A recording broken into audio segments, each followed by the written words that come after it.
The Note, which is still a working title. But today I got a great dude along with me, all the way from the east side of the United States. I assume, right? Yeah. Yes, Jersey. Yeah. Okay. There we go. Yeah. Based on the accent, I'd say I'd hope so. But like, we are. TJ, man, how's it going, dude? It's good, brother. It's good. It's good. Dude, awesome.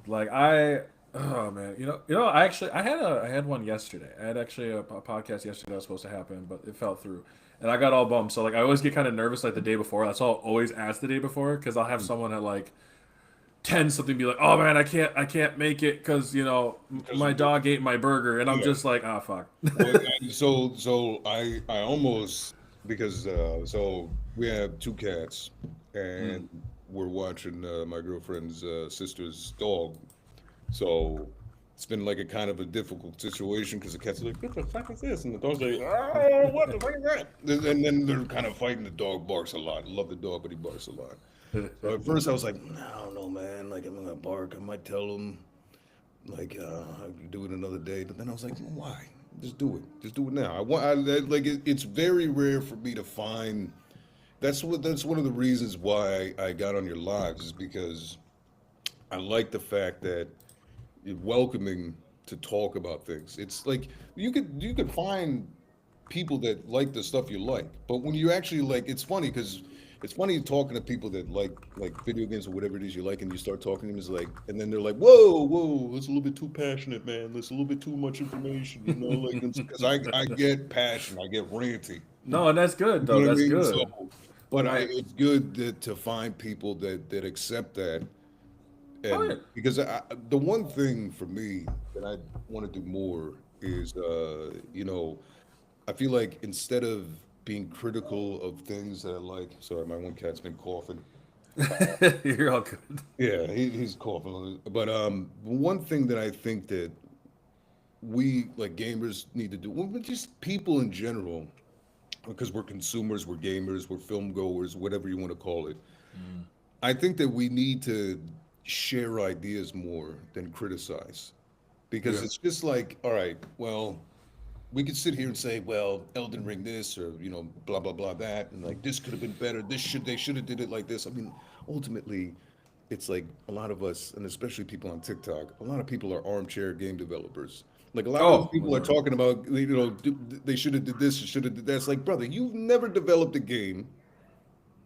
You need to like kind of like, I know like there's that thing of you can criticize a cook's cooking or like if it don't taste right, right? Like true, right. it don't taste right, but you can't be on. Well, you should have did this. Have you ever made a cake? No. All right, well then shut the fuck up. Like you know what I mean? Like then shut up. But you could probably say, hey man, I liked when you make this cake and it had a little bit of chocolate and vanilla mixed in. That tasted good. And then Cook would be like, oh, yeah, well, it did. That was kind of something I did. Maybe we could do that. So my thing is like sharing ideas. And if me and you were talking and somehow some game developer, if it's a double A game developer or triple A or whatever it is, they come along and they're like, you know what? That's a good idea. We could do that. That's something that makes sense. We've been thinking about that. I'd rather have that than just be like, fuck this, or glazing the game just like this is the best game ever. Oh, bro, You know? those the soul. That's what I mentioned before. Like I love Souls. I love all the Soul stuff. I'm such a fan of it. But some of these people in the community do make it very difficult because it's like if you're playing because I when I played like Elden Ring, right, that was my first ever like Souls game that I played, and I was using summons. I would look online to see, okay, so how am I supposed to take this guy on? Lore dumps. Is there different weaponry I can use? All that other kind of stuff. Funny is back. Not to get off topic, but my brain still That's thinks all right. TikTok at times. Yeah, So yeah, my brain's trying to like remember. "Okay, I don't gotta use TikTok language no more. yeah. So, Mhm. uh, but it's fun. And I love looking at it, but there's always gonna be that group of people that be like, well, if you didn't beat this game, with just using your feet with your eye with blindfolded, Yes. blah blah blah, and I'm like, Yeah. I don't fucking care. But what does it Like matter? at Like, the end what of are the we day, doing? we both made it. Yeah. I mean, that's the thing, man. It's like ultimately we got to realize, like, like, not to take anything away from because we love video games, but we can't put so much like importance on it that we're gonna fucking tell other people like you're not doing it right, therefore you can't do it or you can't like it. We're like, what? That don't make it. It doesn't make any sense, bro. Well, And and like you don't, and then people wonder. The funniest thing is like these same people wonder, like, I don't understand why nobody buys this game. It's like because there's a lot of reasons. Because oh, they see the fandom and they're like, no, no, thank you. oh yeah, oh no, exactly. And you know, when I look at games, I like to this year. This year was the year that I go check games that have been kind of panned, not so good. So the first game I played was Forspoken, right? That game was dope as fuck. And I, I've been I having a actually lot of bought the game. I like that game a lot. I do. I've been having a lot of fun with it. I think it's visually very appealing. You know I've gave it its criticism. I think it's the combat mechanic does get kind of repetitive with the constant like I wish I didn't have to spam the like my R2 button so much, Yeah. but I'm fine with that. Like it's still fun. I Super still smooth enjoy too, right? it. It's Huh? super. It's that. I mean, that's the one thing that struck me about the game once I started getting some upgrades is that it's super smooth. Once you like, it's very like the traversal and how the traversal just kind of like just goes right into the combat. It reminds me a lot of Infamous. That's what it reminds me the most of. It reminds me a lot of Infamous, especially Second Son, because Yeah. Second Son Oh has yeah, yeah, yeah. powers. It reminds me a lot of Second Son, which I thought was very underrated. Oh, Uh, I agree. I and think that game, Second and Son's the great. crazy thing about that game is everyone talks about how like good like Arkham Knight still looks, but nobody talks about like Second Son. If you were to, if Second Son came out, like if I just discovered Second Son now, and you would tell me that's a PS5 game, I believe you because that game looked amazing when it came out, you know, and No, to no, that, and but I will definitely agree with you on that one. Like, I think Second Son was. I'm really kind of bummed that they didn't continue. I understand why they didn't because yeah, you want to move on to different things. hmm, And I mean, obviously, they made Ghost of Tsushima was an absolute banger. yeah, Um, but I wouldn't mind in another Infamous. I feel like that's a genre that like just you can do a lot with. mhm. Also, it's not. I don't think it's set in one specific comic No, area, so you can kind of go off. I was watching a video here where the guy was doing like his own story version of it, and he had Desmond as the main antagonist. hmm, He used the bad ending for the game, and that Cole came back, and then had to recruit others because Desmond at this point was pretty much taking over. He was just stealing powers, no shit. and yeah, it was really Did you play really. First Light? I have not played First Light. It's on Oh, PlayStation bro, Plus. play First Light. That girl, like when you play First Light, I'm gonna guess your response is gonna be, why wasn't this girl the main character? Like Oh no, I her, can imagine. dude, no, dude, her like her powers, the neon powers that she, because that's who they, oh they that's actually that reminds me the combat in Forspoken Yeah. reminds me a lot more of the combat in First Light, like how the girl Okay. plays. That'd be cool. Like like her, that's also very underrated. If you haven't played it, you should definitely play that. That's Oh no, really really good. It's short, but it's absolutely. really really good. But it looks like I got a person in here who's wanting to know who more about you. Awesome. So I'm gonna let you take the floor on this one, Jack. All Jack right, is he's probably one of the people who come in here probably the most. So all right, cool. A little bit about me. Well, I'm a Gemini. No no no no no no no no. No. Well, right now I am a voice actor. Uh, I've been doing voice acting for about 7 years, about 7 years now. Well, let me specify. I've been working in voiceover in the sense of like getting into it, right? I'd say working probably the past 2, 3 years, but the okay, majority of that time has been spent on learning how to voice act, working with voice actor coaches. My first coach was Dave Fenoy. He was Lee in The Walking Dead. oh wow, Yeah, yeah, okay, yeah. He was my first coach. He's my coach for video games and animation. And then I worked with him for a while. Now, uh, my my journey has been a little bit longer because a lot of people that get into voice acting, it's kind of like you got to spend money to make money, and a lot of people like they get into it have a decent amount of money. And a lot of people started off as either screen actors or they were just like theater actors. But for me, I had no previous training in acting. I just had this super deep voice, and I had the talent of doing other voices that I just kind of. It was just kind of a thing that is self-taught. It was just kind of like a coping mechanism, I guess, for like Right. because I had social anxiety, so I would just joke to get over it, just joke That's fair. around. And And then I just like do different voices. I mean, you heard me before. You're Yeah. talking like this. It's just like kind of just natural. And if you don't No, know me, like exactly. yeah, I could tell people that don't know me, it's like, what the fuck is wrong with this guy? Like, why is he talking a different voice? Who is talking?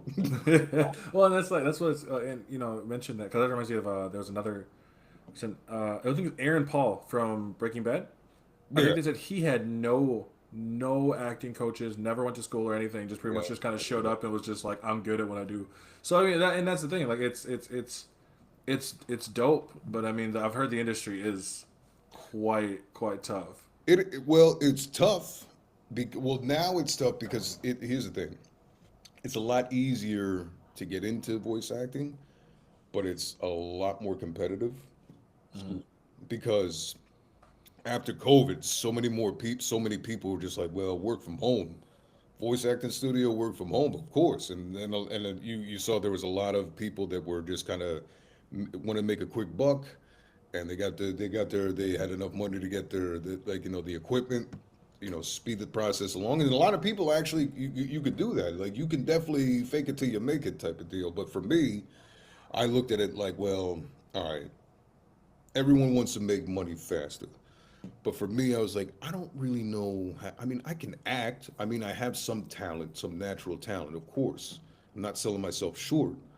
But I also knew it's like, okay, but just because you have a deep voice, just because you could do voices, if you don't really know how to use that talent, turn that talent into a skill, then what am I going to do? Because if I'm just like, well, I got a deep voice, and it come that people are going to be like, okay, bro, but like, what can you do for me? Like, because a lot of people think because, oh, you have a deep voice, you're gonna make tons of money. Well, actually, now, you know, more normal voices are more popular than mine. Like my voice style was more popular back in like the early '90s when you had like the trailer guy, the Right, that makes sense. world, So, but I knew that I needed to, and I wanted to really learn what I was doing and try to find my voice. And really, the thing about it is, in the journey that I've been taking so far, is learning that a lot about voice acting, and I'm going to assume with screen acting, is about like kind of, you're just kind of, it sounds really fucking simple, but it's really not. It's like you're just really trying to learn how to be yourself. Right. And being yourself doesn't necessarily mean just me talking to you like this. Like if I'm talking like this, right? If I'm an evil villain, It has to still be me. It has to be filtered through me. And it's Well, still finding like who is that, and it's just really figuring out how to just be yourself, be authentic, whatever it is. And it's a simple concept on paper, but it is especially hard with commercials, like cartoons and video games. I got no problem with it. I mean, I love doing any kind of voice acting, but like video games and animation especially is a breeze for me.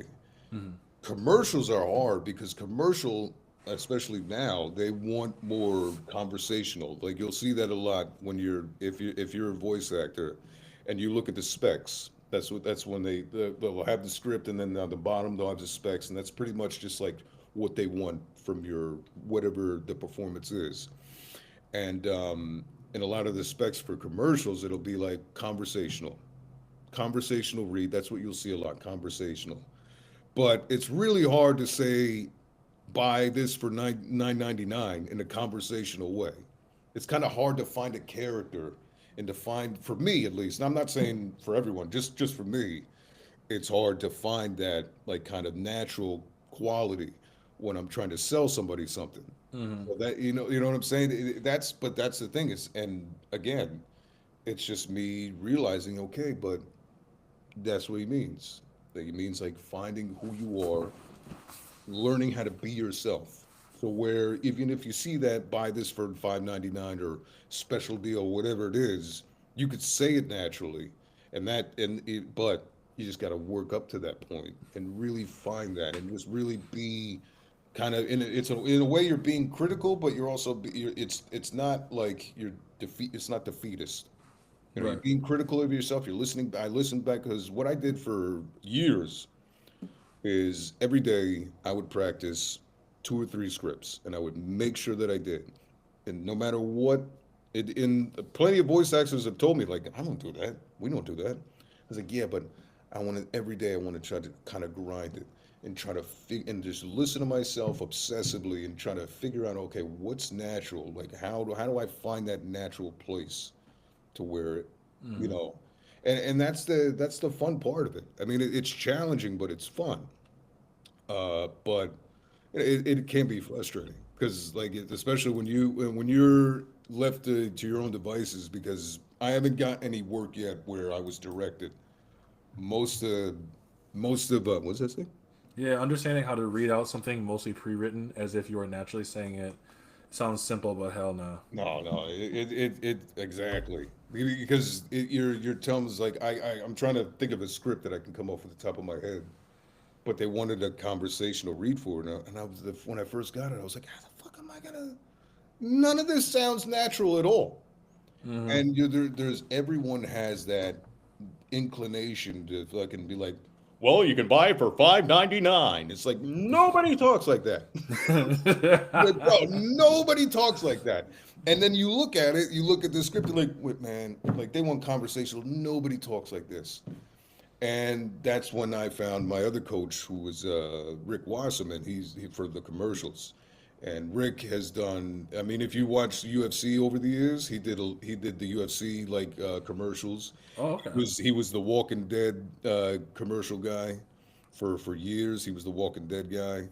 Wow. And he was, and the thing that I've noted that I've found out about working with multiple coaches is that you're basically learning the same thing. It's just through different filters. And it's funny because some of the things that Dave taught me, I definitely heard them. I listened to them, but it wasn't until Rick kind of explained it in a different way, even though it's the same thing, that it clicked. And that's why it's that you need to, with voice acting, you need to kind of figure out your own voice through a lot of ways. Like you're talking to different people. That's the one thing about the voice acting community, is it's actually a community. Like, it's very supportive, because people, it's not like screen acting. It's not as cutthroat. I mean, it is. It's competitive, but it's not in the sense that, with screen acting, like, you have plenty of voice actors that are like, hey man, I know this e-learning thing that you'd be great for. And they have no problem giving that to you because they have plenty of things lined up anyway. So it's a much more True. supportive community. It's a much more, like, you see if you go on TikTok, I'm sure if you see on TikTok, you see how much more supportive. It's a very supportive community because there's so much. It's been so inundated in the last 4 years that. This man gonna be an anime voice goat one day. I feel it. Oh, thank you. I appreciate that. Well, and that makes sense too. I think that when it comes to also having a community is amazing, because when it comes to voice acting, I've noticed a lot of people do those little like, oh, come voice act with me, and I'm just like, okay, Yeah. but part of the thing about it is that they have their voice, but it's the acting part of it that struggles with. Yeah, that's And man. and that's the part of it. It's all like there's ones that I've seen where it's like, oh, you have to be a, what was it like, one of them was like an interrogation, right? And you are the killer, but you're kind of being, I don't know, like kind of bragging about it in a way, like Yeah. because they can't find it. So like there's people who are doing it and they're like, the whole time, I'm not really good at this, but like they're sitting there and they're like, well, like what's the, like where were you? Well, I was at the house down the They're very street monotone. Yeah. somewhere, Yeah. and I'm just like, that's just fun. But if I, when I do one, cause I keep going back and forth. Like I'm terrible. Like it's kind of probably because of ADHD. So like But if I yeah, I hear, gotta say something for you, man. Like, you do have a distinct voice. You do have a distinct voice. So yeah, and the thing that you need to remember with voice acting, just like I told you before, is that you don't have to have a deep voice. You don't have to have like there's no you don't have to have a certain voice. You just it has to be well that kind of contradicts what I said distinctive. That's kind of fucking stupid. Yeah, That's still, what I said. no, still, But still. you know what I'm saying? Like it Yeah. just has to have a certain even if it's whatever it is, you just have to need to know how to use it. That's it. Well, So even exactly. and people get caught up in that. It's like, Well, I can never do that because look at how my voice sounds. it's like, hey, bro, you can make a lot of money if you know what you're doing. Well, if you You and know, you know and that's the big thing, knowing your niche. Like I think some people, like they let's say they would want to be, they always want to be when you look at it, like they want to be the MC, right? yeah, You know, and sometimes I mean, your voice might not be suited for the MC. Um, your voice is suited for the Ichiraku ramen guy. hmm? You know, like With something me, like the that. way I look at it, brother, is I look at it like I'll do whatever you need. I have no kind of illusions of grandeur, bro. I have no bro. If I was making $80,000 a year, and I'm talking to other voice actors and they're making 2 million a year, but I'm making 80,000 and I'm comfortable with that, I don't care, bro. And I really mean that. I really do, because to me, it's just like not to get too personal. But I spent a long time not doing anything with my life until I was in my mid 20s. A lot of shit happened. That's a whole other episode. We won't get into that. I feel that. But you know what I'm saying? I spent a long time not doing anything. And I got to a point in my life where I was like, listen, like what am I gonna do? I can go to a trade school, I could do this, but what do I want to do? And then I'm thinking like, all right, well, what have I heard since I was 16 every day? Right? I've heard, damn, that's a deep voice you got. Dudes with deep voices telling me how deep my voice is. So Shit, I'm like, I said the same thing to you when I first met. I was like, "There's no way your voice is that deep." I was like, "What did I say?" I'm like, "Bro, you're like the default main character in like every I mean, every like." that's what I said. Like I said in the last live, I was like, I look like the default character, Yeah. much like RPGs. Like I look like the angry looking white dude with the deep voice. I'm not gonna lie though, bro. If you get that little more gray over there, you could pull off the New Jersey Reed Richards.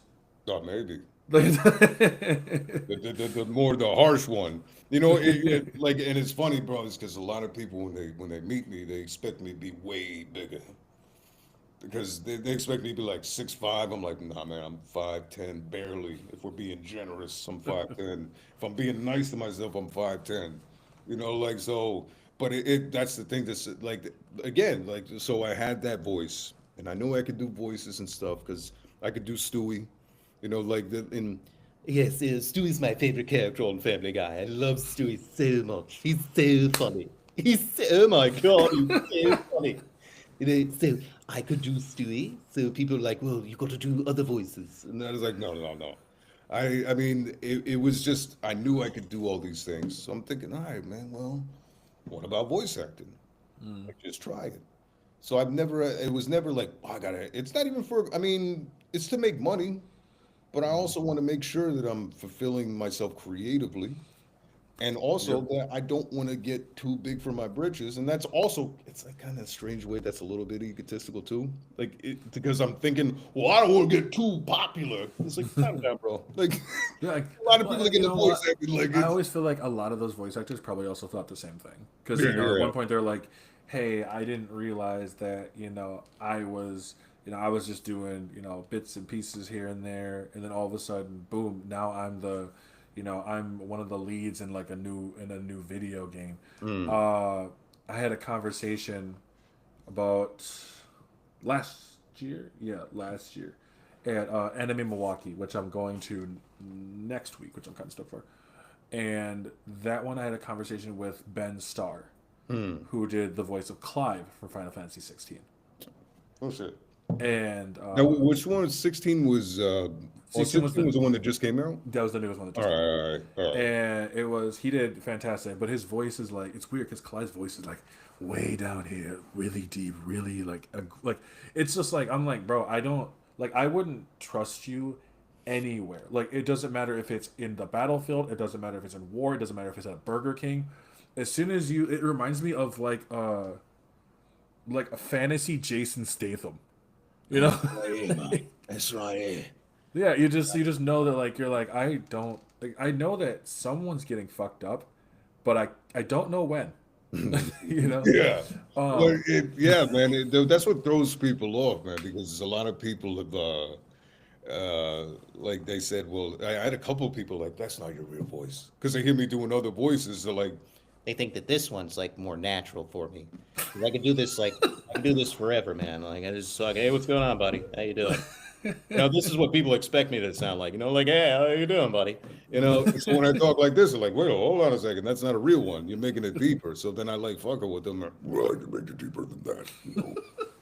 Like, so it's just, it's fun too. That's the other thing for me is like, I've seen so many people that I know that make good money, but they grind and grind and grind. And then they get to a certain point, they have so much money, but they're not fucking happy. And that's my thing. It's just like, bro, even if I'm making 50,000 a year, it'd be like, look at this guy over there. He's making 3 million. It's like, yeah, but I'm happy. I'm happy. I like, you know what I'm saying? Like, I'm happy. So absolutely. Like, and that's the. I mean, most starting VAs know where to start, or never know where to start, and always have an unreal expectation of getting the best roles right away. Yeah, That's true, I mean, that's true. but honestly, like even when I started out, I was like, I don't want that, bro. I want to be a bit part. I don't want to. Listen. I want to have and I hate talking like this because it sounds like fucking business like, but it's. I mean, I kind of got to be that way. Is Sounds like your typical LA businessman voice. Yeah, what's going on, man? We could do a lot of things for you, buddy. See this man. paperclip? I could sell this paperclip to anybody, and I already bent it. Nobody's gonna buy this, but guess what? I can make it buy it. But if you excuse me, I'm gonna go sell my own car. I'm like, Yeah, it's gonna go. I'll sell you my son for this paperclip. Don't worry about it. It's fine. I have 5 of them. It's all right. We can get rid of them. We don't need them. It's fine. I'll get rid of old Chad. Chad's fine. He's gonna be all right. But that's the thing, bro. It's like having like loving what you do is more important to me because I've seen so many people that like they grind and grind, and then they get to a point where they have all the money and they don't know what to do with it. It's like, bro, you've completely forgotten how to have fun or like what you're enjoying. You know what I mean? So like, what is it even? What's the point of it? I mean, not even people that I met. I'm sure you can see people like you can see a ton of rich people. There's a ton of celebrities or whatever. You could tell like deep down, they're not happy. No, You know what I mean? exactly. And that's the one thing that I wanted to avoid. Is just like because I was unhappy for long enough, bro, and I don't mind putting in work. That's why I got calluses on my hands. I like putting in work, bro. I have no problem putting in work. And my mentality for voice acting is the same thing as it would be when I work at warehouses. It's like, what do you need me to do? Tell me what you need me to do, and I got you. I'm the support guy. I don't look at myself like the MC. I'm the support guy. If we're talking like a video game, I'm the dude that's following the group in the trees and making sure they're all right. And then when shit pops off, I jump out of nowhere like, oh, y'all need some help? Like, I'm not No, you like, remember, like I always say, use support class, bro. Use support class, and like a lot of people don't got they won't talk much about support class, yeah. but they need support class. Yeah, 'Cause and- not everyone can be the DPS. I usually don't mess with PvP because I don't know, man. I don't really like PvP because to me, it's always funny to me because we were talking about like the character action games before. Yep. Tell me you haven't heard this. There's so many people that will play those games, they'll play a character action game, and they'll be like, this game's repetitive. Meanwhile, they're playing Call of Duty, right? Right, you know what I'm saying? It's always the funniest thing, but especially PvP because it's just, I'm getting off track here, my bad. No, you're good. You're good. But PvP for me is the most repetitive because I hate it's that stop and go thing. And everyone's like, well, get good, get better at the game, you'll last long. I was like, no, man, I'd rather PvE because the sessions last longer. The one thing I don't want to do is get on a game, wait forever for the thing to load up, and then I die 2 minutes in. I'm like, no. Come on, get on the game. I don't want to die in 2 minutes. You got That's these. the thing, though. You're missing the big part. Because I'm not gonna lie, as a player myself, one of the biggest parts about it is always playing the PvP, realizing, hey, I'm pretty good at this character, and then getting called a racial slur. Well, yeah. That's it. I mean, that's to be. I mean, I get called racial slurs all the time because they like. How many times, brother? I'm gonna tell you something right now, right? So, when I grew up, I didn't have no like where I grew up at. My friends were Dominican, Jamaican, Puerto Rican. I didn't have any white friends until I was in my 20s. All right. So, like, how I grew up, especially having this voice, going over to my boy's house. So, one other time I went over to my boy's house and we were talking, me and him and his grandma were talking. And his uncle lived with him. And his uncle comes out. He's like, "Where's the other guy?" He's like, and my boy's like, "What do you mean?" He's like, "Where's the big guy?" And I was like, "Oh, what's up, man?" He's like, "What the?" He's like, "Wait a minute." He's like, he said to me, he's like, "You sound like my grandfather." And you are not my grandfather. You are an average sized little white boy. Why do you sound like my Bro, grandfather? you gave this man straight up PTSD. Like, it I, was I think I did. I think he came out the way he looked. He was like, "No, I didn't do nothing." just sitting there like, bro, I'm gonna get my ass whooped on, man. No, but that's the thing, man. This is like that kind of reaction that I didn't realize until in hindsight, that I actually really enjoyed that kind of reaction to my voice and to the voices I can do. And that's kind of the thing that like kind of got me into that. Like, but anyway, but to your point, what I was saying before was that when I would get on Call of Duty on Xbox, the Xbox 360, you know how bad it was back then. I do. That was the worst. A lot of these people talk about like, oh, like the racists on these things that you don't know nothing until you've been in an Xbox 360 in 2005. Go into an Xbox 360 lobby in 2005 for any game. It don't matter. So I got called everything. Like, get this guy, get this blah blah blah blah blah up there. Like, I got to call it, and I'm fucking pale as shit, bro. I'm German, Dutch, and Italian, and I'm not black, but they would treat me like that. Which I was like, well, whatever, fucking. Oh no, exactly, and I'll say something I always found it was really interesting because there's that always talk about the generation from back then to now, right? Yeah. And I've called a couple people out on lives before about it, and they're like, "Well, I just wanted to go back, right? I want to go back where it was, back when we could say things without." I'm like, just say you want to be racist, bro. Like, like why are you waiting? Like, just say it, bro. Like, Just if you be want to like- say it, be just say honest it. about it, bro. Just say it. Like, It's- like, it's I'll the kick same you thing, from the live. And those people, the same people But- that say that, that in public, that dude was probably one of those people that's like, they're telling a story. And it was like, and this guy came, he was black. Like, just say, they did that. Fucking no people that said the same shit. They're Or like, they'll give you that like that side eye the entire time. yeah. Because they're like, bro, I said it earlier. What if that's to do with that? I said it. Or the thing that Yeah. like, or they'll smile, or like they'll do this thing. Like it's different too. It's funny. It's funny thing about that is the smile thing that you have, is it's done depending on who it is. Okay, so if it's like you got some racist like white guy, right? He's just give you the kind of little side nod, but when it's the No, when it's I'll tell you this. This is what it is. This is this, and tell me this. This is it. This is it. Flared nostrils. That's what it is. They're really like this. Yes. And then I that, love like, this stuff. but Yeah. nowadays it's different because nowadays they're like, "Ah, I can't believe I can't say that. like they're trying. I can't believe they're trying to censor Okay. me. But just You say know what I it. mean? Just And I'm do just like, it. just say it. You're gonna get kicked for it. But I was able to say it before, and you can't say it now. But why? It's a free country. That's not how that works. Listen, no. Like I'm like, did you guys think that that's what? Oh no, it's stupid. Like just like. Yeah. Like it cracks me up so much when I see the people who blow their minds over it, and I'm But just I like, think that what though, like I think that I do get what they're saying it to a point, because there's you did get a lot of that bullshit, but a lot of it wasn't. No, I'm actually no. Some of it, not a lot of it. Let me be more specific. Some of it wasn't like genuine. No. It was just No, and people I've seen fucking people with who trash talk, less like- than balls. Like there's definitely people. I know plenty of people that say like wild shit, but they ain't really racist. They just saying some wild shit just to fuck around with other people, and it goes back and forth. and then you have people that are genuinely, pieces of shit. Unfortunately, Oh no, and I've said it before. Like, I'm not mad at someone saying, "Yo, dude, you fucking suck," or "You trash." I call people Yeah. trash all the time. Yeah, Like, yeah. get the fuck off the game, okay? Yeah, yeah. Like, you playing like shit. Like, I don't need to tell you that. Like, I mean, that's and that's that. Especially in like a PvP, that's a competitive game.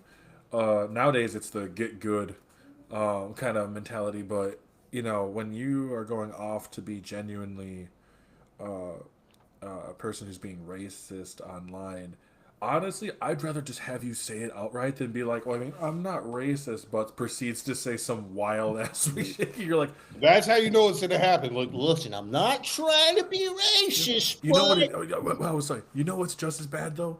It's the one dude who that it's like.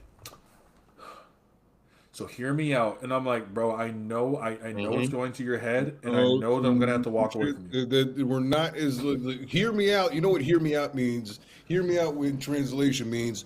so I know this is fucking terrible what I'm gonna say, and you're gonna disagree with it, but please still listen to it anyway. All right? I don't feel comfortable with this. Just hold on. Hold on a second. Trust me, I'm gonna lay out exactly why I'm a fucking idiot. Just give me a chance, okay? And then Don't there's some of the worry. people I absolutely Just adore. bear with me here. I forgot to mention. So I got another flag on my account last night. For what? Hate speech. See, No clue how. No clue. And I asked, because they asked like hate speech. I'm like, okay, cool. Submit feedback. I'm like, where? Like, I don't know where I said anything. If you don't, didn't the dude, the new dude, he said that they can't do that no more. Well, he's working towards that.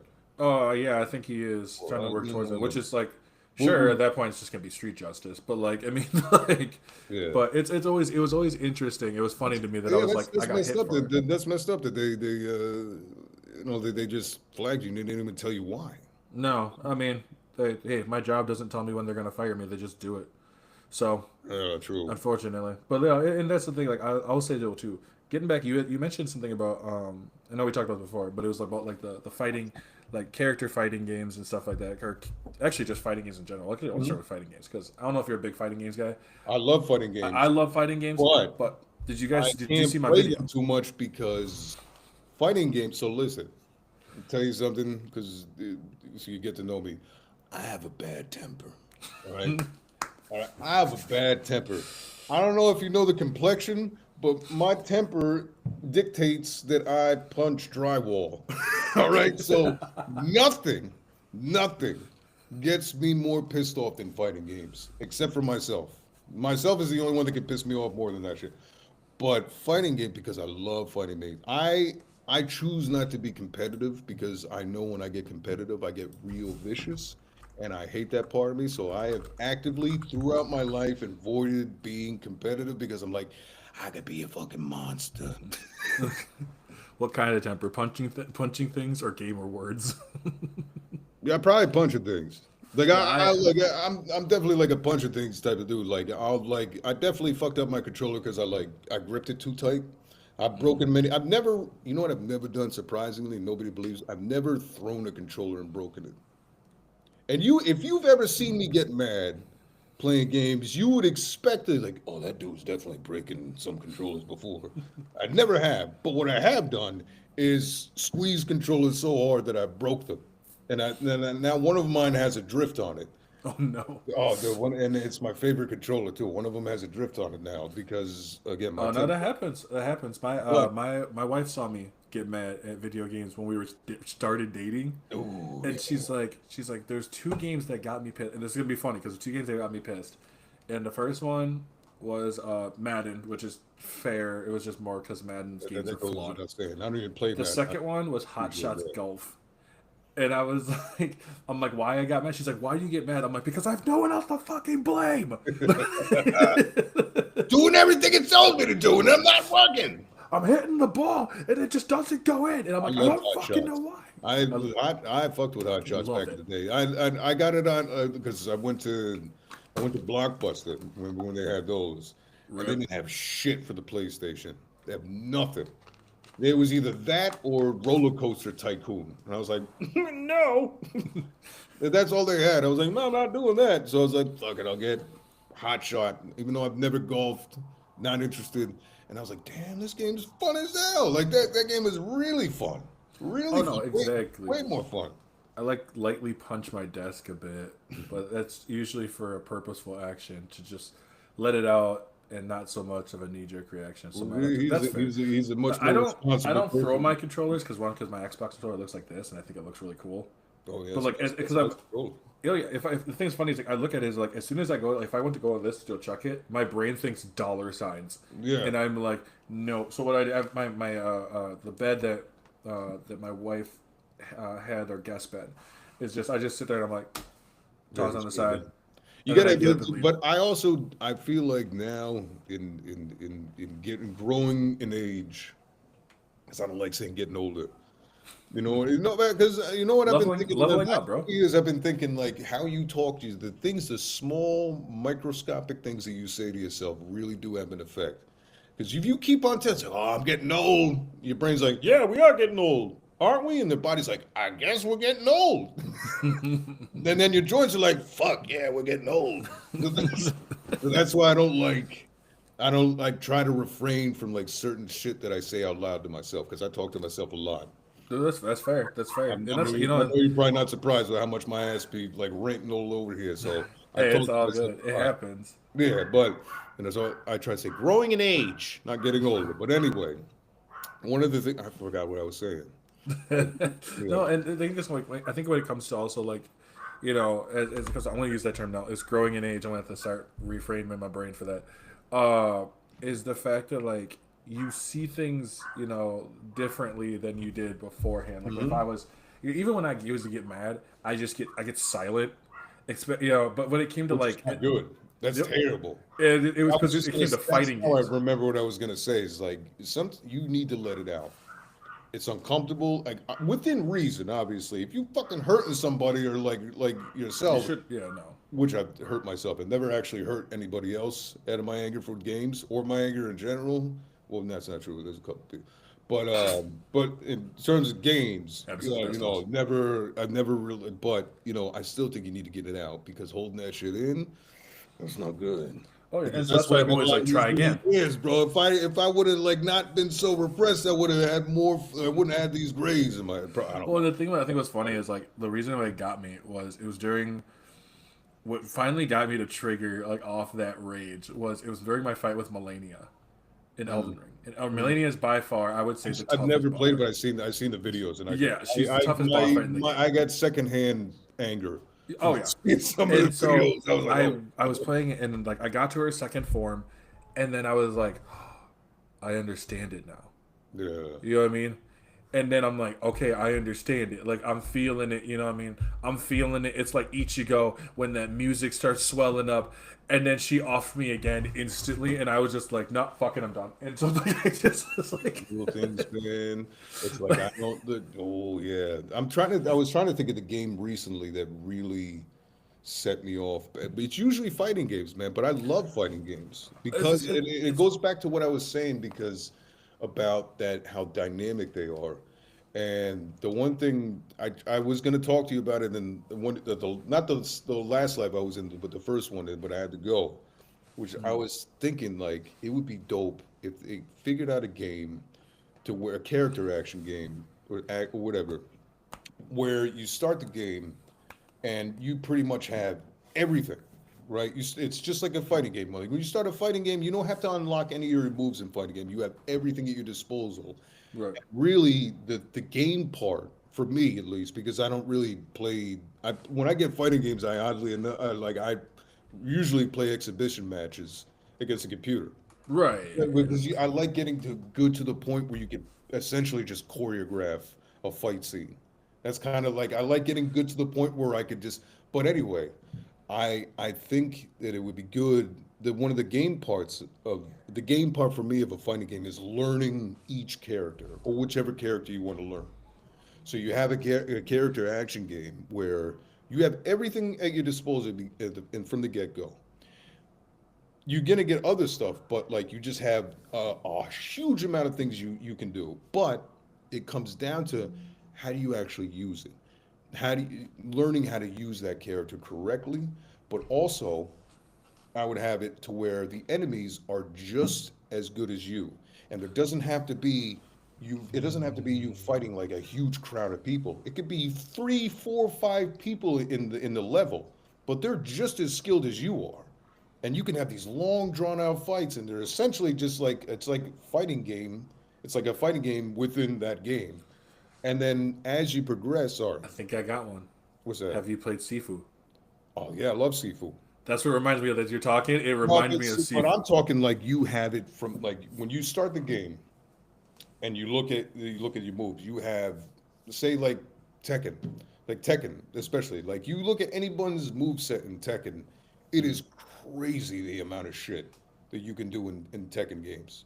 So like that's what I'm saying. And having an action game like that where it's very dynamic and you could beat the game, but maybe you didn't really get any of it. There could have been so many more things you could have been interacting with within the environment or different types of things you could have been doing, but because you didn't learn everything because of the way the game is designed, you have to play it again if you want to see everything.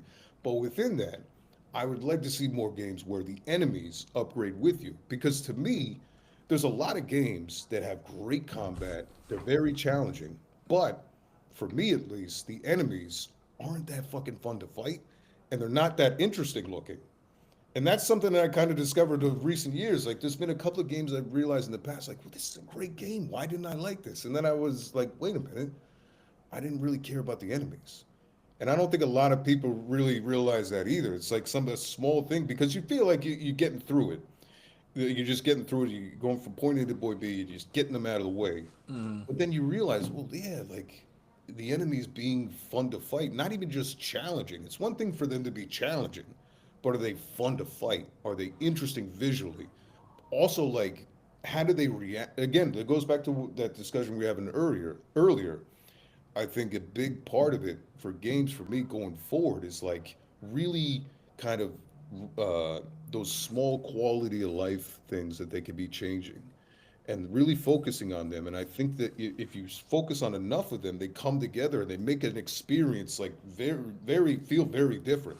And like so, and you could do that in like a more linear game, I think, like a more like a level-based game or a chapter-based game, or if you have an open world game, you don't have to focus on it being so huge. Why, Like semi open. yeah, well, you know what game I think does semi-open world the best, even though I don't love everything, all the side activities, is the Yakuza games.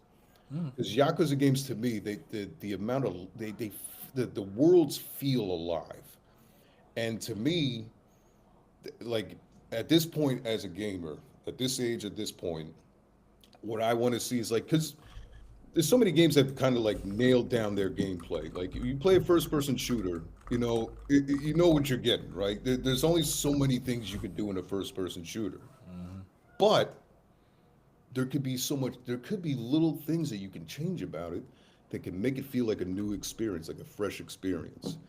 And I think, Yeah, yeah, Yakuza does large mass, but you're usually so engrossed in what's happening, it feels fulfilling and alive. exactly. Like I've been wanting to get into it. I haven't you gotten into should, you should. You know what? I mean, I think Jack maybe might know a little bit more about the series because I got into it a little later. But for me, my favorite of the series, because it does a lot of the things that I've been looking for, is Yakuza 2, Kwami 2. Yakuza Kwami 2. Because they changed up the engine and they gave it like more physics. It was more physics heavy, like ragdoll physics. The older games were more pre-canned animations, like for the death animations or the knockout. But then Yakuza Kwami 2, they had a new engine called the Dragon Engine. And they made it was much more, there was more physics-based stuff, it's much more grounded in reality. And it's super satisfying. I'll have to get that one because I know because they pop in and out of like PlayStation Kwami, Plus. I would recommend you. I mean, everyone will probably tell you the first one to start with if you want it, like, because it's crazy ass game is Yakuza 0.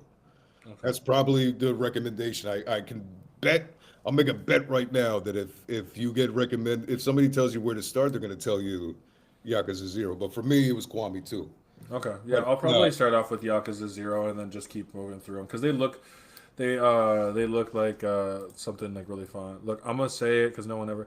We need more Dynasty Warrior games. Well, yeah, we need Let more me Dynasty ragdoll Warrior bitches. games that have gore and ragdoll, because Well, it's interesting that you say that, Jack, because there's a new one dropped. A new Dynasty Warriors dropped in it January. looks good, but it to me like like if you look at it, it's basically the same. Oh yeah, Like, you know it'd be a but I mean, to be fair, again, that's the other thing that we were talking about before. Like, as gamers, we need to check ourselves and be like, well, you could have put this in the game. It's like, could they? Do you have any idea the kind of schedule they were working with? Like, we want these things in the game. I want to see these things, but you also have to look at it like, all right, what's possible for the developer? You know, and then look at what happens when a lot of developers take chances. What happens? What's happened a lot recently? The games get nothing, and this is the thing.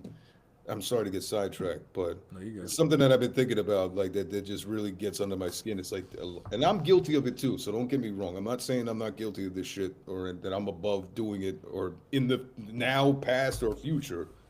But we get mad about certain shit and we don't hold ourselves accountable.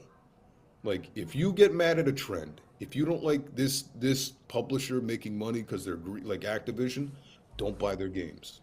It's that simple. No, you're right. Games. It's Not even just about that. It's just about like demand, the demand of fans. Like people people want this game. Like people wanted Cyberpunk to be coming out. Like, when's it coming out? When's it coming out? Badgering. And that's pressuring the studio, the developers. Like, hey man, we got to get this out. We got fans demand. We can make money now, and they speed up the process.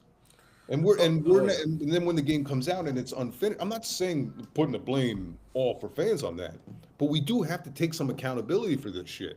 Oh, yeah. Because ultimately the buck stops with us. It's not with the studio head, it's the people giving the money. Well, and I think that's like when I look at it, like I try to equate it more towards food because at the end of the day, I don't look at it, but I'm still a fat ass. But like, but what thinking for me is, whenever I look at it, it's like demanding that you get your pizza early, and then when it comes in half cooked and not finished, you can't get mad at that.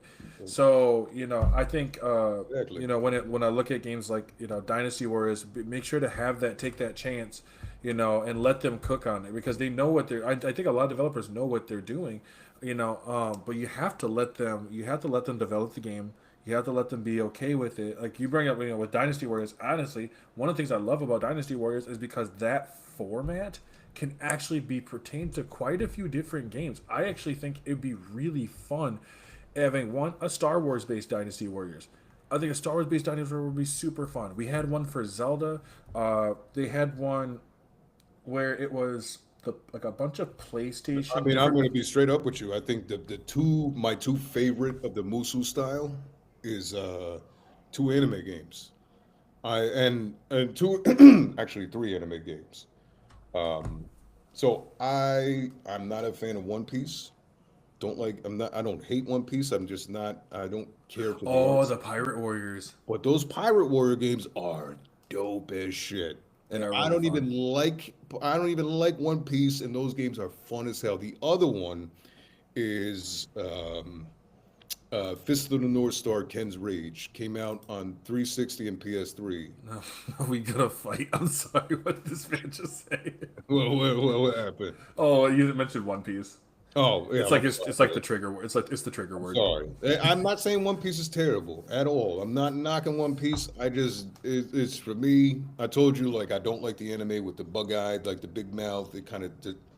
But I respect One Piece because One Piece. I mean, how many fucking seasons does it have? Like 570 One seasons. Piece has a generational run. It's a generational run. Like, you have to respect One Piece. Even if you don't like One Piece, you have to respect it. You have to respect its game, bro. Like, you have to. But I love those games. But Fist of the North Star: Ken's Rage was a Musu game that came out. Nobody liked it because, and this is gonna go to the point I was gonna try to get to, is like I tend to focus on like small things in games, and if they don't have them, I'm done. Like, for example, if I play a first-person shooter and there's no rendered body or legs, done. I'm done. You don't like the walking camera? No, I'm done, bro. Like, you know what? The games that I forgive you. Yeah, no, and No, that's all good. But no, no, that's fair though. but is it because I feel like I've missed out on a couple of games, but it's just my mind won't let me enjoy it. Like I like BioShock. Everyone loves the BioShock games. Brother, I played when I first, especially when I was playing the first one, I was like, oh, I love the atmosphere and everything. When you get on that thing to go down and you're sitting in the chair, and I look down and I could see fully that the whole fucking chair when I looked down, I was like, that's it, checked out.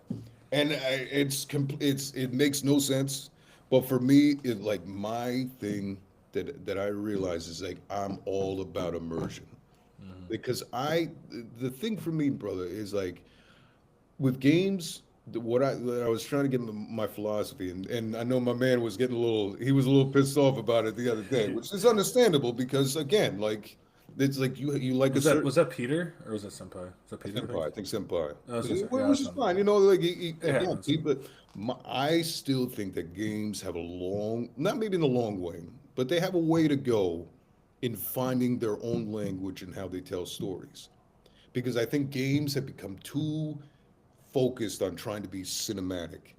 Like with some games it works. Like some games are like an Uncharted game. That's like I think that's fine, Mm-hmm. you know, or a game that's like Detroit Become Human, which I think that's a fantastic game. I think. That I game's usually don't mess with. That's a fantastic game. That's an awesome game. But that again, that's another game. Like even though it is technically like a walking simulator sometimes, or like you don't have as much action controls, but you have a lot of options that you can do. There's just so many ways to interact with that game world, and that's why I loved it so much. But like, I still think that there's a disconnect between storytelling and gameplay. And very few games have kind of melded those things perfectly. Like, I think one of the games that does it the best is Dead Space 1 and 2. Because Dead Space 1 and 2, there's no traditional HUD, there's no traditional cutscenes. And that game unfolds as you're playing it. And the majority of the storytelling is told with the controller. It's told like that. And that's what I want to see more of. Like that, and I want it to be consistent. Like, so if you're showing me one thing in the cutscenes, but I can't do that in gameplay, what are we doing here? Like, there's some things that's understandable. Like, some things, like, it'd probably be, like, logistically impossible for you to be able to do it anytime you want in the gameplay. You know, that goes without saying. But you see what I'm getting at, though? Like, Yeah. because I think that what separates games from everything else, it's not, I think, it's the interactivity. Is like you can't control the movie. You know what I'm saying? You can't control the TV show. You're a passive participant. We're not passive. You know what I mean? We're not passive, and that's what separates it. It's like I'm helping telling the story with this fucking controller. So like I don't want to have extended periods of time where I'm just sitting there just looking at something. Like you know what I mean? Right. No, Not that's even, fair. but it's also like what the other thing, the flip side is like what you're capable of doing in gameplay contradicts the character that you're playing as. You know what I mean? So like what I said in that one live you were in, like if you're presenting me this one character, if you're in an open world game, right? What I would like to see is like, okay, like in most open world games, like a Grand Theft Auto style game, you could just go down and mow down tons of innocent people. And it has no effect on your character development and it has no effect on the story progression at all. And again, back in the day, it makes sense because you don't have that technology that you do now. So I'm saying instead of focusing all this horsepower and all this coding or whatever you want to call it into making a world gigantic or making, textures, shaders, particle effects look perfect and look realistic, how about you take that and put that into stuff like that to where the game is super, super reactive to what you're doing? Like, and every choice you're making, it's not just something that a dialogue box that comes up and says, choose good, choose evil, choose neutral. No, it's like, how are you playing the game? Like, if an open world game where you have a sandbox game, you have guns, you can punch, you have melee weapons, whatever, you don't technically have to kill anybody. You can incapacitate them, you could do this. And I'd like to see something where what you're doing when you're in control is having an effect on everything else. So, like, if you're playing the character and you're just fucking killing a bunch of people, well, guess what? You can't present that character as a fucking hero in the story. I just killed 15 people. You No, know? exactly, and that's Why what the would thing. it makes no sense for this character to be able to be like, I'm the save the day after I kill all these people. Don't worry about that. It's fine. It And that's what I never think that I loved with when you mentioned the connection between the. That's why I've mentioned before Ratchet and Clank. I think the first four actually did this really well, where you would enter like I think in the first one, you enter like Al's shop. He's like a mechanic guy or robotics, and as you're going in there, you can still see there's cars behind, or there's flying cars moving as if like nothing has changed from it. He walks in, you start talking, and like while you're doing whatever, things are still happening in the background, and I actually enjoy that. Something it reminds me of if you remember the Oblivion, Elder Scrolls 4 Oblivion, Yeah, to yeah. Elder Scrolls 5 Skyrim, and in those you can see stuff is happening around you Hmm. in Skyrim, where it's like, okay, this person is still walking over to go start doing smithing or having Yeah. conversations. It's just like it's a sense of life that I think more games need to strive for. As a gamer, as the consumer, that's what I'd like to see more. Is like what there has to be. Like, I like games that try to give a sense of consequence to what's happening. So like that's why I like games that are really physics heavy and almost simulation. Like it, and I think the other thing is trying to figure out how to have that balance. So like have like super weighty, super like crunchy, like very impactful gameplay, right? But also have it to where it's very fluid and accessible. Because that's the problem you run into with a lot of simulation heavy games is that to a lot of people they feel clunky as shit. Because it's Hmm. like you go to move and your dude's like, you go move here, like it's not like Twitch, like a Devil May Cry. Like if you flick your thing, you dude's like this. But on something like Red Dead Redemption, you flick the thing, it's just like, Oh yeah, I they gotta kind like of, turn the head and then move the yeah. body kind of But thing. I like that sense of inertia, that sense of momentum. To me, it just makes everything feel more satisfying, and it makes it just feel like it makes it feel like it's really there's a sense of consequence to it. Like and and it makes it more dynamic and unpredictable. Like like a Red Dead Redemption. Do you ever play Max Payne 3? No, I didn't. Okay, dude, you got to play Max Payne 3 because if you like shooting games, and I'm sure that people will disagree with me, but to me, Max Payne 3 is the best third person shooter to this day, right now. There is no, because that game managed to be super responsive, like a good Twitch shooter, but also be super realistic, super physics heavy. So like and it's very and again it's something that where that game what I loved about it is that the context of the story affects the gameplay. So contextually you're playing as Max.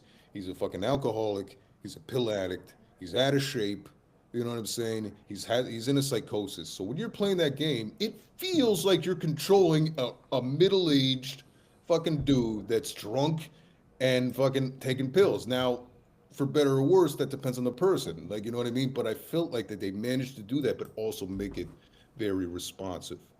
And that's what I'm saying. That kind of give and take, where like the narrative, the storytelling is cohesive with the mechanics. Because I don't know about you, but for me, when it comes to games, I think gameplay is the most important thing.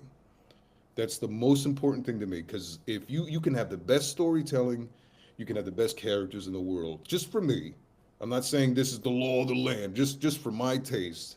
But if that gameplay ain't hitting it for me, I don't give a fuck. I'll just watch it on YouTube. No, And, that's see- and, fair. and I like games where they said, okay, what are my and you saw this more in older games, like in games on Sega, Super Nintendo. If you look at them, they're gimmicky, but the story follows the mechanics that you're using. And that's what it's all. It's all about contextualizing all the shit that you're doing. It's not about telling this grand story. Which again, there's nothing wrong with that. But if those two like meet each other, and that's what I want to see more of, right? So like if I'm playing, if you're telling me I'm this guy, right? If you're telling me I'm this huge, like hulking like golem or orc that I'm playing as, right? But then when you play the game, this dude's like fucking moving around the environment like the Flash. It's just like, bro, like if you're Right. telling me There's one got to thing, be a sense of weight it's and got like but yeah. also it's cohesive. It's like the mechanics are matching the story. It's matching the character, right? And so that's I don't know. Maybe I'm wrong on that. You know what I mean? But I just feel that's because games need to separate themselves in terms of the way they tell stories. Because and I think that the way they do that is kind of combining the mechanics with the narrative. Or it was. It's not really a hot take. Gameplay is the cornerstone of hear me out playing a game.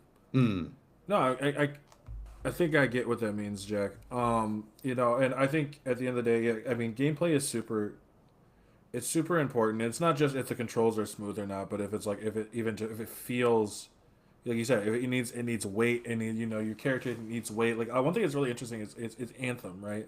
So like I like Anthem, mm, despite the fact I know it didn't do well. I still think it's still a decent game. yeah. But one thing I loved was that the four javelins that you get to play as all feel distinctly different, Mm-hmm. even to the sound design. When Mm-hmm. you're taking off, and what I like, it's the biggest one. I don't remember what it's called. I called mine Iceberg, and Mm-hmm. it's like this big. It's white. It's got these little like looking ice crystals on it. It's so dope. And when it takes off and you fly, you can hear it like it sounds like like a rocket bursting off compared to the other one, which I can't think of what it's called right now. It's like a very nimble one. I called it Yellow Jacket because it just reminded me of just a bee, but Yeah. it has this very sleek, almost futuristic kind of design, and each of them plays differently. I mean, yeah, they still have guns and stuff, but they all play differently, Mm-hmm. and that's it's how every one of them should play. They should have a sense of weight. They should have a sense of individuality Yeah. to it. I also agree when you mean with the games that should have consequences for your actions. Um, I think that a lot of games they want to put those in, but they put them in very shallowly. Yeah. It's very It's a very yes or no kind of thing. This is why why I enjoy Mass Effect, is because some of the decisions in Mass Effect are literally meaningless. yeah. They don't make any sense, but some of them literally will reshape the story. Granted, you only get like three endings, but that was also back when it came out. I'm sure if they did another trilogy, it would have more, Yeah. um, which I'm fine with. But yeah, I need a sense like if you're gonna have me play as a character who's like a hero, you can't have me going and mowing down people like it's no big deal. Like it's I tell you what game. You know what game I think it's so funny, man. You go back and you look at some old games, and you look at the mechanics or some of the systems or they had or the features that they had, and you look at it now. It's like, bro, if you did that now, people would think that's revolutionary. Why haven't we expanded on this? Like, so I'll give you an example of because it's the game that kind of when I played it, and I didn't even beat the game, but when I played it, it kind of like lit that off in my head. What I've been talking about is Scarface: The World Is Yours. oh okay. Came out on Xbox and PS2. Now, in that game, you can't kill innocent people ever because that goes against Tony's code. You can't even shoot cops unless they fucking shoot at you. You can't do anything to anybody unless you are provoked, right? And I was like, when I played the first time I played, it's like, what? Because I think before I played it, I played San Andreas, which I love that game. Don't get me wrong, I'm not knocking San Andreas. But when I played that, I was like, yeah, man, that makes sense. Like, why the fuck it should, like, if you're telling me I'm a hero, and then I could just kill this guy for no reason, and it doesn't acknowledge it, like, then what the fuck? Like, that's what I'm saying in terms of storytelling because people are like this story is great, but then when you play the game, to me there's a disconnect. Like Hmm. and again, it's just from my taste. Like No, and that makes sense. my hottest take in recent years has probably been that I think that God of War 2018 is an incredibly well made game, but it's a game that I do not care for. Hmm. And a lot of people, when I say that, they're like, "Whoa, how could you not like that?" And I give my reason I give is because I feel like there's a lot of things in that game, even though these things are done well, I think they're like the RPG mechanics are completely unnecessary in the game, to me. Like, and again, I'm not knocking because people like that. People like RPG mechanics. They like that grind. They like getting new loot. They like, new armor, whatever it is, which is fine. But to me, like the story was about Kratos and his son taking his mom's ashes to the top of the mountain.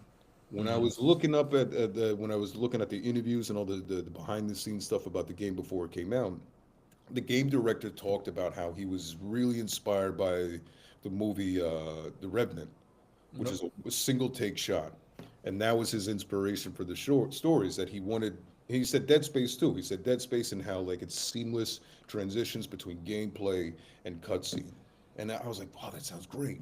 But then when you play the game, you find out, hey man, you can't go in this place because you're not a high enough level. I was like, hold on a minute, man. You have just spent 3 games telling me that this dude killed an entire pantheon, right? Right. It's like where the gameplay mechanics don't fit with the lore of the story. Exactly. So that you're giving me lore one way, but then in gameplay, and I'm not complaining about a challenging game because I'm sure by the games that I've told you that I like, you know that I like a hard game. I like a challenging game. So it's not complaining about getting my ass whooped. It's complaining like, all right, but it doesn't make sense that Kratos, who's this superpower, I mean, you see how much people glaze Kratos. Oh, they glazed the motherfucker Glaze up the shit out of so him. goddamn Even though much. like they glaze the shit out of him, which is fine. But like again, I'm not asking for it to be easier. I'm just asking you for to do something that makes sense. That's why I brought that thing up because because the senpai was like, nobody likes a fucking an escort mission, and he's right. He's completely right. No, we Like, said it on with Resident paper, Evil 4. escort missions on paper sound terrible, but from what I was saying is that the themes of the story is about him learning to be a father, right? It's about him learning to be a dad and learning to help his son become a man, right? So that's why part of the point is like your son should have been your health bar, right? He should have been your health bar and your range. He's your range weapon as your health bar. You have to protect him because that's what the father's supposed to do. But also, you got to learn how to be a man, and that's why he's your range. He's your ranger. He's learning how to fight. He's learning how to fucking use his bow, and that those two things go together. And for me, it would have been, just in my opinion, it would have made more sense because we've already established this character. I mean, in that first Baldur fight, look how much fucking damage he takes in that fight. He gets his ass handed to him in that fight. And then for you to show me right after that fight that I can die in 4 or 5 hits from just a regular enemy just completely betrays everything you've built in that cutscene to me. You know what I mean? It just betrays everything because it's just like, all right, we're just being challenging for the sake of it, but it's also going against the lore that you're building and the character that you're building. For me, it's just like, well, then that's why I lost interest. And then the other thing I felt is that the game kind of felt like a Gears of War style shooter that was modded into a melee game. I can see that. Yeah, the way that it moves and the way that it's structured. I just felt like the only objective problem I had with the game is I felt like ciphering between enemies just felt very clunky. It felt what I loved about that game, that very few games have gotten as good as it, is that every hit that you do in that game, every fucking strike and throw that Kratos does has so much impact and weight to it. That's when I first 4 hours of playing that game, I was like, oh yeah, this shit feels nice. And then I got deeper into it, I was like, like why am I doing all this? Like why this is what boils down to for me. Maybe it's because I'm older and I just don't want to, I want my time management to be a little bit better. And I Right. don't want to be spending my time in menus and shit. No, So that's fair. That's fair, and that's where like it's probably a thing with age too, because that's why I'm careful, because I don't want to be like saying like, well, games can't be like this, because that's stupid too. It's because I mean, dude, like it would be very dumb of me to say that that's a bad game. I think, and I would defend that game I would defend it absolutely, because to say that that game's a bad game just because I didn't like it is just wrong. Because it's clearly a fucking really well made game. I just don't like the design decisions that it made. But that doesn't mean that it's a bad game. oh, you mentioned something really interesting there too. Is like something that I and that's something that I do see a lot is people who either don't play the game or not good at it, and they label it as bad, and then they go online and then start screaming to the rooftops that the game is terrible. Mhm. You know, and I'm like, have you ever considered that either it's just not the game for you? There was someone that mentioned it. There's a guy I've noticed that uh, um, he goes by Game Gab. He's brand new. I've never seen him before, but he made something about that, saying that like games are just not. Even though you have games for everyone, not everyone is designed to fit each game. Yeah. You know, and Well, yeah, that's absolutely true because that's something that I wanted to say before is that I feel like every game, like you have rhythm games, you have literal rhythm games, but I personally believe that every game has a rhythm, and it's all about if you like that rhythm. Do you vibe with that rhythm or do you not? There's some games that are just definitely just broken, they're just not well made. And then there's other games that you just kind of have to acclimate yourself a little. It takes a little bit longer to get used to it. But it's also about looking at it as okay, well, you I don't know the best way to describe this. Like you ever play a game and you're not even finished with it. You can get more upgrades, but you see where the end goal is and you're like, I don't really care. yeah, yeah. It's not even that it's bad. It's just like, am I really going to spend my time like maxing out all this stuff because I know where this is going? Like how dynamic and how long lasting is this gameplay loop going to be? Because I mean, Yep. ultimately, that's to me, that's the thing that's the most important thing. It's like how much do you like the gameplay loop? Because that's why I've always said that people saying that calling a game repetitive is a terrible criticism because every game's repetitive, and especially like people calling the game repetitive and then going on and playing Call of Duty or something like that. Do Any you any think though that it could be? It's not about the game being repetitive. It's how much you realize how repetitive the game is. yes, Because if a that, game can like I'm going to use Tales of Arise, right? Tales of Arise is a solid game. I have it. It's good. It's an anime like game, but the big thing about it is that you're playing you have multiple different special attacks, but there's only like 9 special attacks, and even in a regular battle you'll probably see at least 3 or 4 of them. Now Mhm. you stretch that out to at least a 40-hour game, and by the time I'm not even finished with it. I got to the 4th boss, which is like this water dude because they're all based off of elements, and I was just like, I just don't want. I can't keep doing this. I can't keep hearing the same attacks every time. I can't keep hearing the same little battle things, and I'm like, I'm going to lose my shit. And eventually, I had to just stop playing. And that's what I was talking about before. Is I think a lot of times when people say a game's repetitive, they don't necessarily. I don't think it's they. I hate saying this because it sounds like fucking so what's the word I'm looking for? I don't know, egotistical ways. Like, no, I know you better than you know you. You know what I'm saying? But I think it's a subliminal thing, to where it's not that they have. It's the problem with visual and audio repetition. That's the other problem I had with God of War, man, and like the Bloodborne games.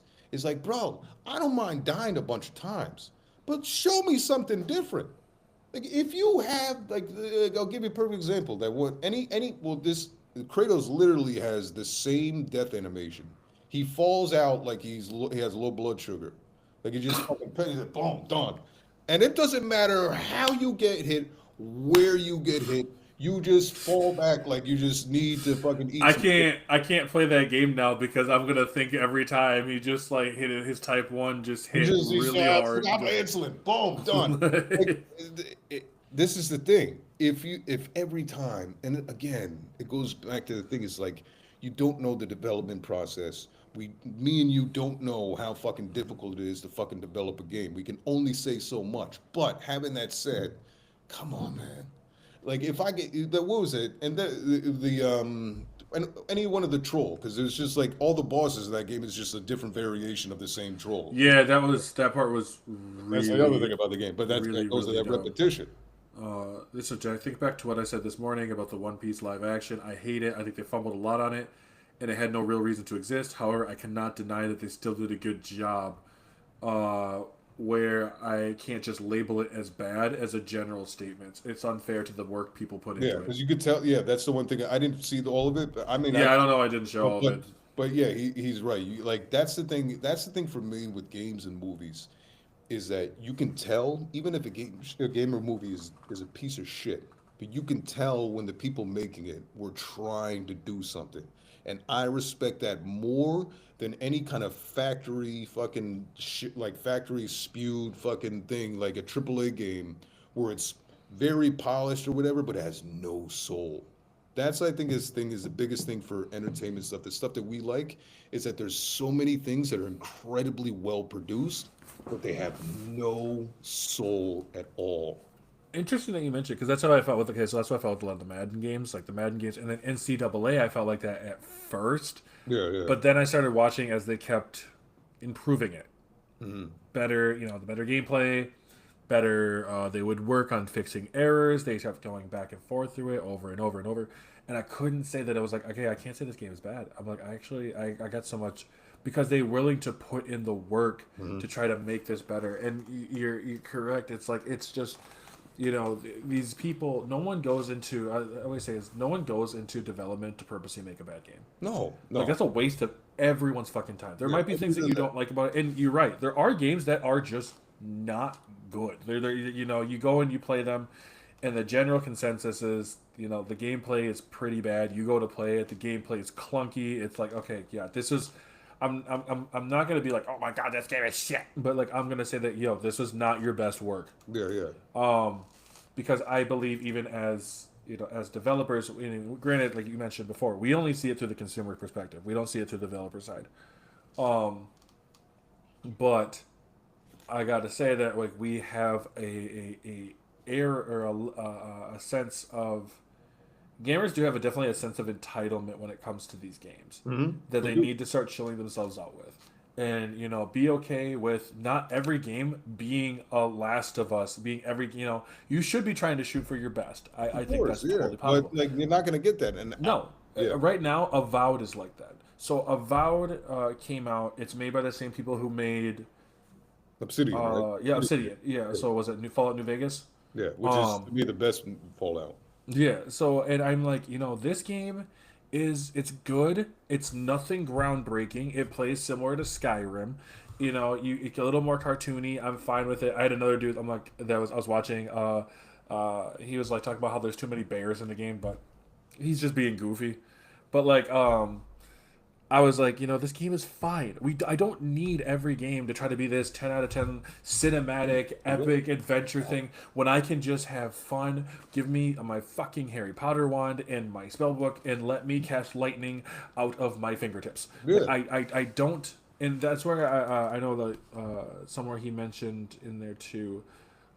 Jack mentioned something about if the story sucks, but the gameplay is dope, most won't even care. If you're but at the end of the day, if your gameplay is terrible, that's what people are going to care about the most. yeah. Because I Um, mean that's ultimately like when you're thinking of like because you think about it like this, bro. Like when you're thinking about like an action scene in a movie or an action scene in a book, right?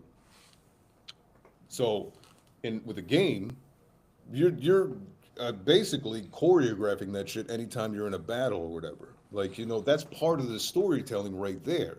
So when somebody tells me that the gameplay's not good but the story's great, I'm like, so the story's not great because if the gameplay ain't good, then the story because the story's not good either. Because those two things, I just really firmly believe, bro, that those two things need to be cohesive. and I feel Because like you just need for to me, be descriptive though too. yeah, Like okay, so like I love Still Wakes the Deep. It was a horror based that game. looked dope. I saw some of that. It was good. You're only gonna play it once, I guarantee you. Yeah, The gameplay is basically designed for a one-time experience, and the it's fine. gameplay loop it's fine, but there's not much to do, and so it does get kind of boring at times. But the game itself, the story wise, is great, and the gameplay does just enough to get you there, you know, and it's super important. And people often too often either on purpose or by accident just throw out buzzwords or statements or some maxim and think it's good enough. Like this game sucks, the game's betrayal, and so on. What does he have? Because I know I can't get the full thing. Yeah, Like you probably have context in your mind, sure, but we can't read your mind, so you have to like actually have to have a conversation to get your point across. And I think that's true. throw out a buzzword like, "Oh, this game is terrible." Yeah. This game. Well, now it's this game is woke. I think it's a lot of You things that know, people also, I think people don't, some people don't know the difference between subjectivity and objectivity, or they just don't know what subjectivity it is at all. And they just think because, and some people, the one thing I hate is when people try to pass their opinion off as fact, and then you call them out on that, and they're like, well, I shouldn't have to. It's like, no, the way you're wording it is kind of saying that this is the law of the land when that's not the case. Like just like I said before, it's like like with God of War. Like okay, Bubba? If I was a game reviewer, and what I would do first is I would have my personal score and I would have my objective score. So my personal score for that game would probably be like a 5 or a 6. Objectively, I would give that game a 9 because that Oh, game that's fair. is very fucking well made. It's unquestionably a well made game. I just personally didn't like the design decisions that they made, but that doesn't mean it's a bad game. right. I would, and honestly, people will be a lot of people that have talked about it, like, oh, you hated that game. It's like, no, I mean, I didn't hate it. As a gamer, I think it's a fucking amazing piece of like it's very. I wouldn't call it a masterpiece because again, I didn't like it, but I think it's a masterful game. I think Right. there's some masterful, game design in that, and I think that again, I think that in the cutscenes, like that game is incredibly well done, but it was just those things that I didn't vibe with it. But there's also other games that I love that I know are objectively not good. Like there's a game called Never Dead, right? Never Dead is not a good game, right? It's got a lot of problems. The controls are Never did sound so familiar. clunky, and it's a mixture of Katamari, Max Payne, and I'm trying to think of the other game. But basically, the game is very clunky. Takes a long time to get used to controls, right? But that game was really gunning for something different. It was really gunning for something different and unique. And the passion and the enthusiasm with they you could tell that they definitely got their budget cut or the time they make it cut. But it was also pretty clear to me when playing that game. It's like these guys are really trying to do something really different. And I would rather play a game that's a little sketchy, that has a lot of that, like some games are bad, but like if you take the time to really get into the controls and get past it, they're actually pretty dope. Like that's one of those games. Like objectively, there's problems with the controls and the gameplay, but if you can get past it, it's actually really fucking fun. And what I really like about that game is like again, this is a game that's kind of it's contextualized its mechanics. You're playing as an undead guy.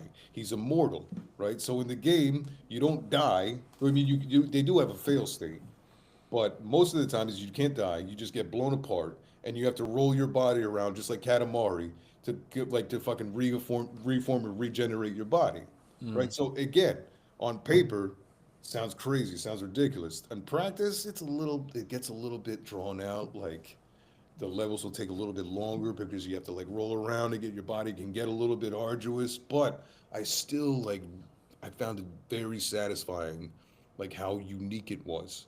And it was really striving for something different. And that's like something that as a gamer I want to see. I want to see more games like take some chances. But again, it's hard now. It is hard. It is It's definitely hard hard. because games are so much more. People don't realize, man.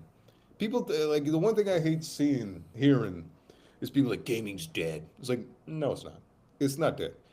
Gaming is not I dead. can't say Gaming is actually in a better place now than it's ever been. It's more accepted worldwide.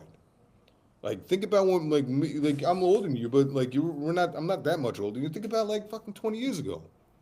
And the thing about the acceptance of games 20 years ago versus now, maybe a little bit more, like 25 years ago, whatever, than now. More People from people all are, walks of life play them. Like I mean, there you got celebrities like like celebrities like doing Twitch streams with video games now. Like video games are more popular. I think the thing for me with games now, man, is I think that we're not they're not dead, but they are to stand still. Because if you take all that all the the graphics away, you strip them down, and you just look at the mechanics. Most games play exactly like they did 15, 20, 15, 10, 15 years ago. There hasn't been that many innovations when you really think of it. Except the one I can think of recent years was the Nemesis system. The Nemesis system in the yeah. Mm, Think about that, man. That's what I'm talking about. This is pretty much what I'm talking about before. Think about the Nemesis system in a Grand Theft Auto game, and the same degree, like what I'm talking about, like how your actions have consequences. so creativity and risk taking in triple A games is dead, but gaming is more diverse and accessible than ever due to indie devs. Sorry, bro. No, you all good, man. Um, and Jack, you absolutely are correct. Yeah, I agree. I agree with Jack 100%. I think triple A games, and there was actually someone I mentioned because, so Monolith, who was making the Wonder Woman game, their studio shut down. Gone. The game is canceled, and so I think we're at a point now, um, where we're not going to see, like I think we're gonna get a crash. The triple A game market is going to crash. I think it needs to. I think it does. I think I I think think it a needs lot of to. them need a big ass wake up call, They do. and You these know what I indie think is going to development. happen? I think that they're kind of gonna like what's old is new, and I think you're going to start seeing a lot of more linear, level based, chapter based. GTA 6 is gonna do it. Yeah, and I think GTA is well, we'll see, because we'll see what happens. I mean, GTA is going to make a lot of money. Oh yeah, it will, no problem.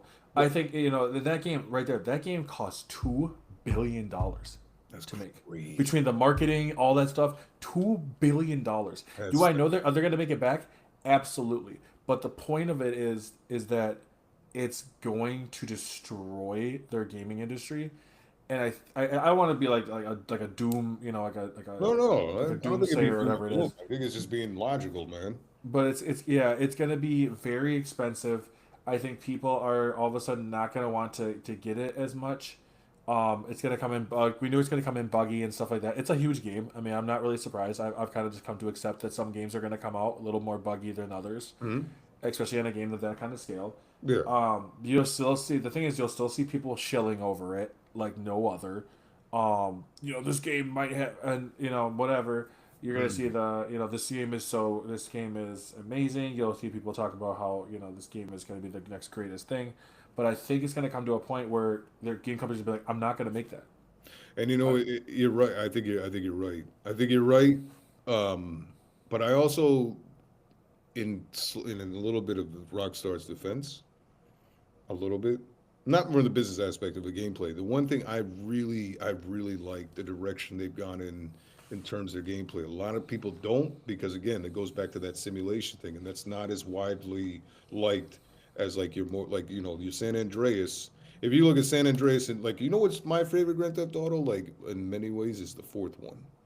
Because I loved how I love the physics engine and I love there's attention to detail that's in 4 that's not in 5. I was gonna me- say Vice City.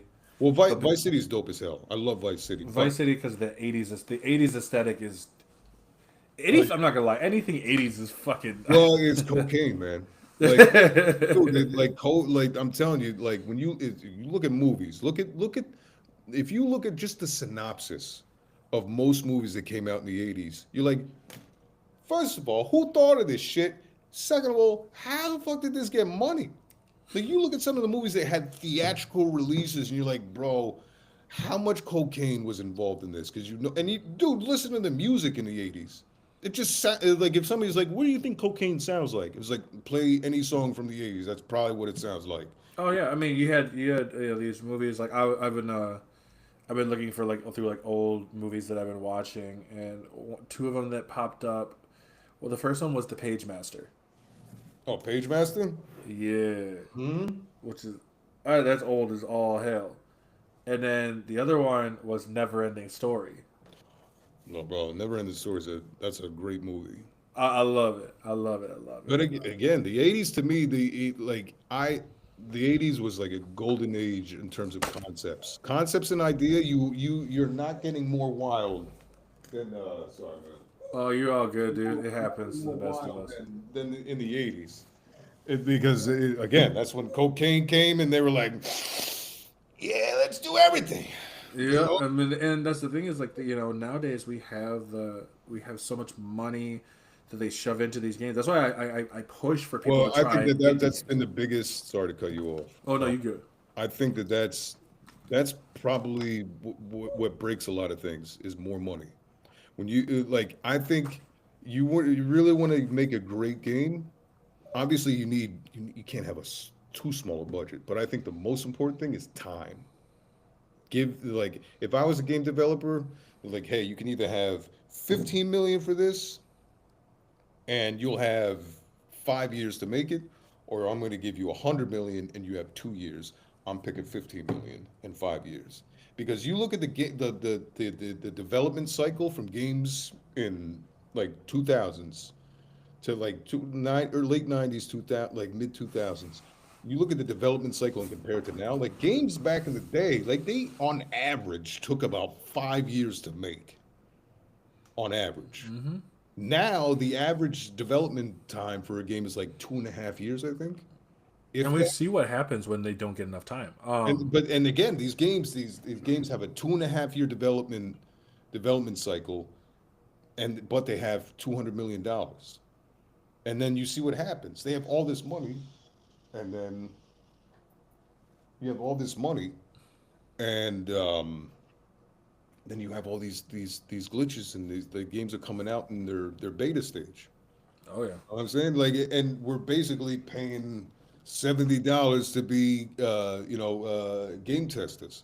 yeah. I We're mean, doing that right pretty now. much. You know, But I will say though, I want to continue this off. I can continue this off later, but what we'll do is we'll wrap this one up here a little bit, and then I want to let them know where can they find you, and if you do have work, they can actually come and see you. so all right. So the game, the one I have a couple of games that were in development. I did a couple of PC games. They're not released yet, but I have one. There's a mobile game called Wild Sky Tower Defense, and I play a giant oak tree. I played this. He sounds like that. So if you hear a giant oak tree, that's me in that game.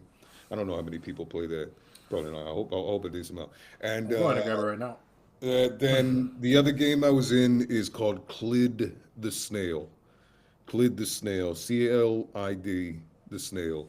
I played 12 different characters. They're called the Rabbit Warriors. They're a bunch of cowardly rabbit warriors, and it's like SimSpeak. It's like gibberish. I got the script, and they were like, "Okay, well, we don't have a script, but we have a clear description of these characters." So I had to make up my own script for these things. So, like, if you listen to the game, it's a bunch of gibberish. But what I did was, I'll tell you real quick. What I did was, I took scripts that I had worked on before, either that I actually like commercial scripts that I worked on, whatever it is, just practice, or if I actually auditioned. And what I did is I took each whatever line I wanted to pick, and then I just jumbled up the words so they were just noises I could make. And then I would just kind of read it as it was supposed to be written. Like, so, like, if it's like you could come down to and get this for $5.99, you'd be like jabba jabba jabba jabba jabba jabba. So it's just noises I can make, but it sounds like something because I just didn't want to do just gibberish.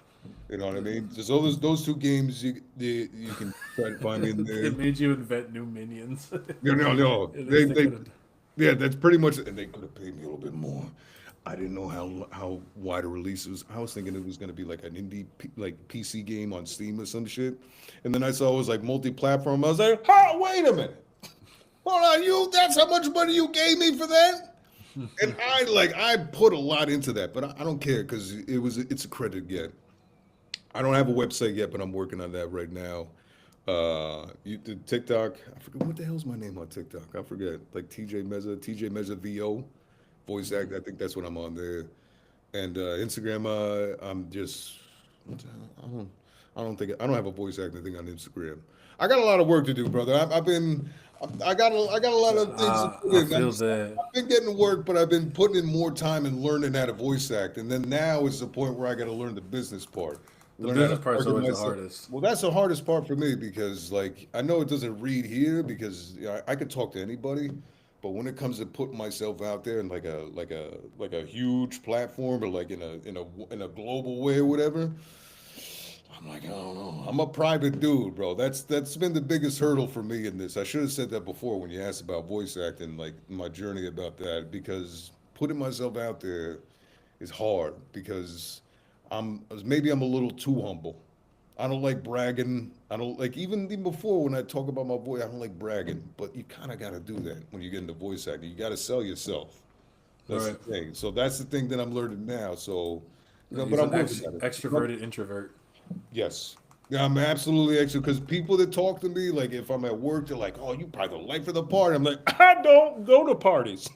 That is way too much people. Has way too much energy for It me to is be though. around, and I get exhausted, bro. It I get is though. exhausted around too many people. Even put myself out there. Bro, I'm sweating right now. We talking. I'm sweating. You know what I'm saying? Like, I am definitely. Jack is absolutely right. I am an extroverted introvert because like the idea of me being like, look what I could do. I'm actually really good at voice acting. Haha. I'm just like, shut the fuck up.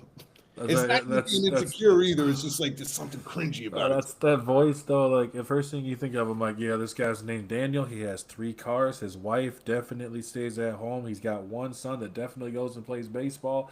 The big old white And I picket am fence. not having 3 affairs, I swear. That was 2, see? It wasn't 3. It's not 3. I only have 3 affairs, you know what I'm Pick saying? number 3, my lord. Like, Just bought myself a new Bugatti, you know what I mean? It's great stuff, man. Gonna get myself a Bugatti, gonna go work out and have a good post-workout meal, you know what I mean? Some creatine. crazy. Dude, it's fucking great. Well, I appreciate you having you Course, on, man. I brother. appreciate Thank you you so being much. Hey, here. hey, but what's your? I know it's Afro. What's your real name, man? If you don't Taylor. mind, Taylor. Well, TJ is my real name. TJ, Theodore Joseph. Theodore Joseph. Theodore. So then, when I was younger, because I grew up with Dominican people, it was Theodoro, Theodoro, Theodoro. You're like fucking close enough.